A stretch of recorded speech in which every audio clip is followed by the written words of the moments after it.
अर्जुन एक पुरातत्वविद था जो सदियों पुराने रहस्यों को खोजने में रुचि रखता था। एक दिन उसे खबर मिली कि राजस्थान के एक सुनसान गांव में एक प्राचीन महल की खुदाई के दौरान एक रहस्यमयी लोहे का दस्ताना गॉन्टलेट मिला है, जिस पर अजीब संस्कृत में कुछ लिखा हुआ है। वो तुरंत वहां पहुंचा। महल की हालत खंडहर जैसी थी। सब लोग कहते थे कि वहां रात को कोई जाता नहीं क्योंकि वहां हाथ कटवा राक्षस का साया है। लेकिन अर्जुन ने डर को नजरअंदाज किया। रात को अकेले उसने दस्ताने को हाथ में पहन लिया। बस यही उसकी सबसे बड़ी भूल थी।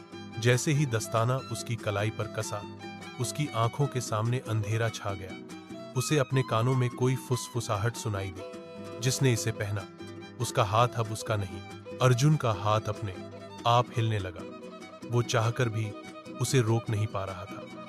दस्ताने से उसके हाथ में एक डरावनी ताकत आ गई थी। वो दीवारों पर पंजों से निशान बना रहा था। लकड़ी खुद ब खुद जलने लगी। रात के 2 बजे अर्जुन का शरीर जैसे कोई और चला रहा था।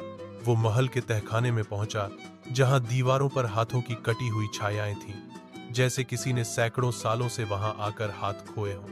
वहां एक पुराना पिंजरा पड़ा था और उसके अंदर एक कंकाल बैठा था, जिसके एक हाथ में वैसा ही दस्ताना था। तभी दस्ताने ने अर्जुन से उसकी आत्मा की कीमत मांगी। हर बार एक नया शरीर, एक नया बलिदान।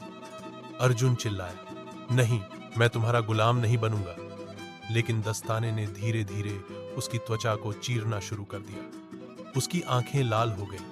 तभी उसने दीवार पर एक श्लोक पढ़ा, शाप को समाप्त करो, रुधिर से नहीं बल्कि बलिदान से। समझते देर नहीं लगी। अर्जुन ने अपना हाथ कुल्हाड़ी से काटकर उसी पिंजरे में डाल दिया। दर्द से तड़पता हुआ वो बेहोश हो गया। सुबह जब गांव वाले वहां पहुंचे, उन्हें अर्जुन बेहोश मिला, पर उसका दाहिना हाथ गायब था, दस्ताना भी गायब था। लेकिन उसी शाम एक छोटे बच्चे ने पास की नदी में एक लोहे का दस्ताना चमकता हुआ देखा।